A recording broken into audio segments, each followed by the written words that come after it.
j'espère que vous allez bien. Aujourd'hui je vous retrouve dans un vlog dans Paris parce qu'on va visiter la ville avec... Ça va pas le faire ces voitures hein. Je vais pas réussir à introduire la vidéo hein. Du coup je disais on va visiter Paris avec les éditions Ozu, avec Anouk Filippini qui a écrit la saga 2105. Parce que en fait dans l'histoire il y a beaucoup de choses qui se passent sur Paris. Du coup on va un peu visiter les lieux emblématiques de l'histoire et ça va être trop cool. Il va y avoir 2 blogueuses et des abonnés qui vont gagner des places. Et par contre il fait super chaud et j'ai mis un pull col roulé et je suis en retard. Genre on a rendez-vous à 14 h et il est 14 h quoi. Donc je me dépêche. Je précise que ce vlog est en collaboration rémunérée avec les éditions Ozu. Donc merci Ozu pour ça. Et donc je me dépêche. Je suis bientôt arrivée au point de rendez-vous. Coucou, pause, désolée, c'est encore moi la cri-cri du montage. Je sais, je vous interromps beaucoup ces derniers temps dans les vidéos, mais j'ai oublié un truc. Je vous ai même pas dit de quoi ça parlait. Faut peut-être que je vous raconte quand même. Comme je vous le disais, c'est une collaboration autour de la saga 2105. Et 2105 c'est quoi? C'est une dystopie trop géniale. En fait, dans cette histoire, la société est divisée en 2 parties, en 2 classes sociales, on va dire. D'un côté, on a les Lastings qui sont un peu les privilégiés qui reçoivent un sérum à l'adolescence pour vivre 400 ans. Donc, ils sont un peu genre là. Et de l'autre côté, on a les vulnérables, donc les citoyens plutôt lambda, comme nous en fait.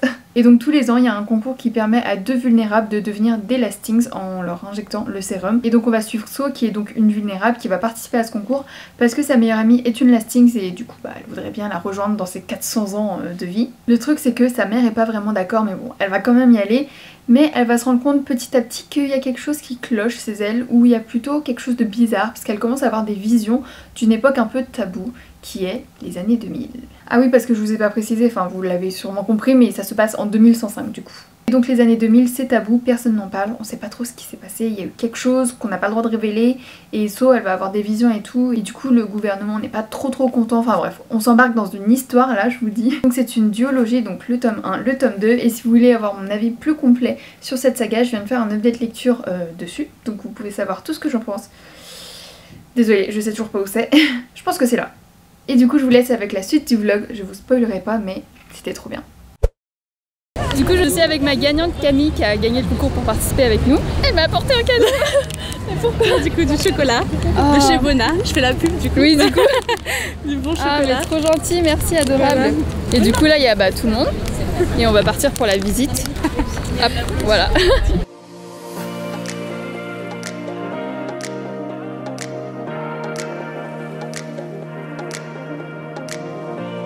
On n'est pas dans les lieux les plus emblématiques, comme je disais, du roman. Là, on est à un endroit qui est une des photos que prend Mina dans les souvenirs dans le tome 1, où elle est avec ses potes. C'est un peu là qu'elle vient avec ses potes, fumer des clopes, éventuellement fumer quelques clopes, éventuellement embrasser un garçon. Oh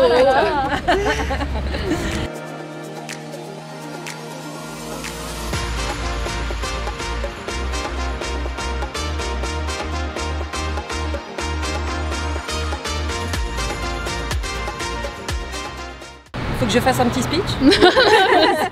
Raconte-nous une anecdote. Alors pourquoi c'était important l'hôtel de ville? L'hôtel de ville c'était important parce que c'est là qu'elle venait au manège, qui est de l'autre côté pour le coup. C'est là qu'elle venait faire du shopping avec sa maman. C'est là dans la rue du Roi de Sicile où elle vient, elle accompagne son frère qui a ses cours de, alors je ne sais plus d'ailleurs, de dessin. Tu sais pas ça? Non, je me souviens plus, je vous avoue. Donc quand elle revient, on ne ressemble plus du tout, tout a changé. C'est-à-dire que bon, déjà c'est complètement sous la neige alors que la semaine d'avant il faisait 15 degrés. C'est totalement désert.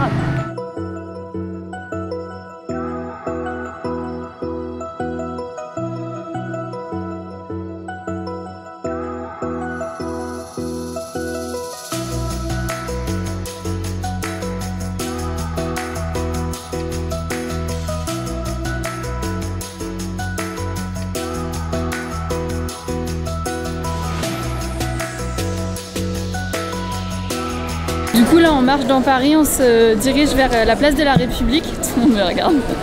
Et c'est trop beau, franchement on redécouvre des lieux de l'histoire et tout, c'est trop chouette. Et Mina c'est vraiment là qu'elle traîne puisque son lycée est juste là à gauche. Donc elle s'achète ses trucs à la boulangerie qu'elle a, ses goûters là. Non mais c'est marrant, quand tu écris un roman, le truc que tout d'un coup tu dois aller vérifier. Est-ce qu'il y avait des trottinettes en 2015 sur le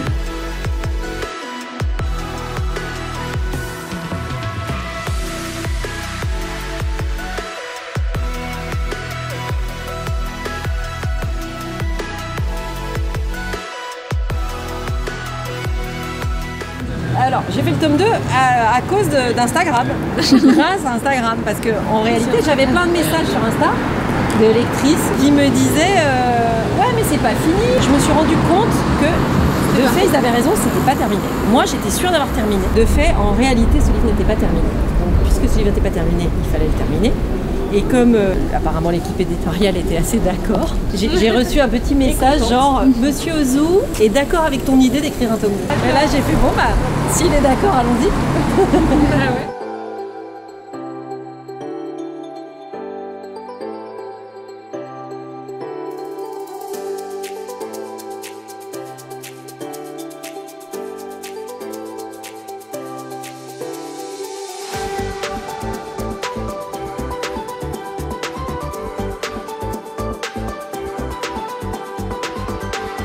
Ici de temps en temps. Alors j'écris ici beaucoup avec mon co-auteur du scénar, parce que comme on est un peu sans domicile fixe, parce que chez moi c'est trop petit, il est très grand et donc il est comme ça. On vient écrire là, un peu chez lui ou un peu à une agence.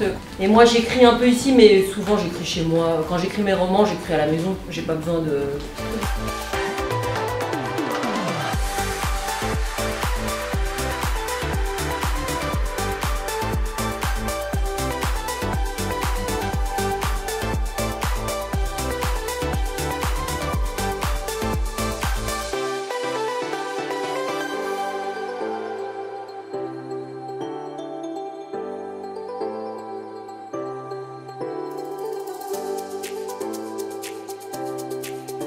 Donc on est arrivé aux éditions Ozu et regardez cette vue.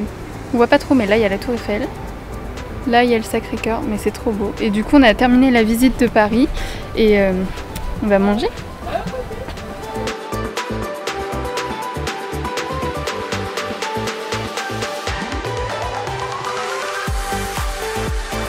Bravo cette très belle série. Ah vraiment, merci d'être venu. Merci. On y va? Bah ouais, c'était une super journée, franchement.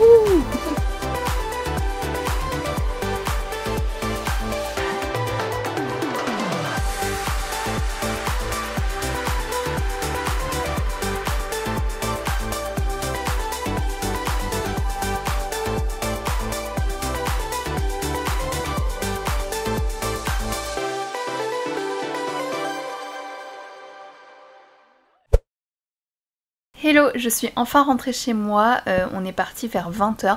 Finalement on a passé plus qu'une après-midi, c'était trop bien. Vraiment ça m'a fait trop plaisir de reparler avec plein de lecteurs, de voir des personnes des maisons d'édition, rencontrer une autrice et tout.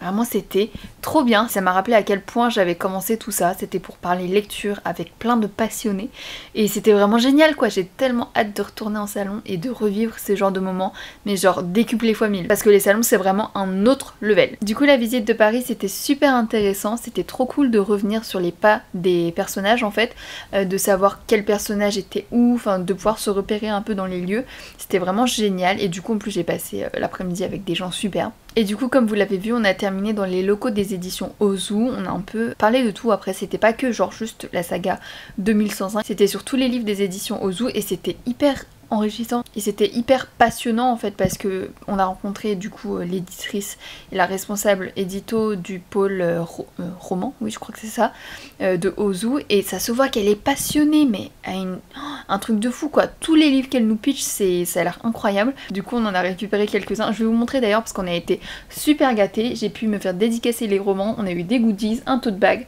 vraiment au top. Donc d'abord j'ai pu me faire dédicacer mes 2 romans, franchement l'autrice était un amour mais oh là là mais vraiment, on a eu des marque-pages, des petits stickers, on a même eu un masque et ensuite on nous a donné un tote bag que je trouve vraiment trop beau, genre je trouve qu'il change de ce qu'on reçoit d'habitude.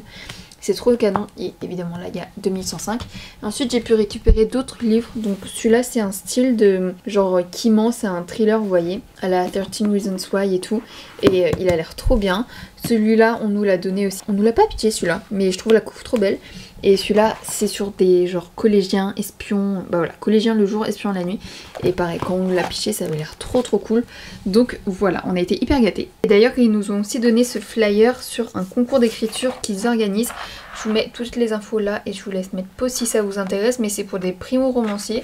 Vous avez jusqu'au 7 janvier pour envoyer votre manuscrit. Et donc là il y a le jury, vous pouvez voir, donc il y a Jennifer, la responsable édito dont je vous parlais tout à l'heure, qui fait partie du jury, et aussi Marie Réplin, que vous connaissez peut-être sous le nom de Muffins and Books. Si ça vous intéresse et que vous écrivez, vous pouvez tenter votre chance. Et comme je vous l'ai montré au tout début du vlog, il y a la gagnante de mon concours qui m'a fait un cadeau. Non mais vraiment meilleure gagnante du monde quoi, trop adorable. Elle m'a offert, je sais plus si je vous l'ai montré, je crois pas. Elle m'a offert du chocolat et elle a aussi fait un petit truc à la main. Elle est très manuelle, c'est genre une sorte de petite fiole. Merde, vous voyez rien. Donc voilà, un petit truc comme ça avec un petit champignon sur le dessus. Enfin, vraiment c'est trop mimi je trouve. Donc voilà, vous voyez à quel point j'ai été gâtée et à quel point j'ai passé une bonne journée. Franchement, ça fait trop plaisir. J'ai trop hâte de faire des nouveaux événements comme ça pour rencontrer des lecteurs, des autrices, des personnes qui travaillent dans les maisons d'édition, parce qu'on se rend jamais vraiment compte de leur travail. Enfin, si, moi, parce que j'ai travaillé en maison d'édition, mais vraiment, je trouve ça trop cool de rencontrer les personnes avec qui tu échanges depuis si longtemps, en vrai. Donc encore une fois, merci aux éditions Ozu et à Anouk Filippini pour ces beaux romans et cette belle visite de Paris, c'était vraiment génial. J'espère vraiment qu'on aura l'occasion d'en faire d'autres et du coup moi je vous retrouve dans une nouvelle vidéo très prochainement sur la chaîne. Des bisous!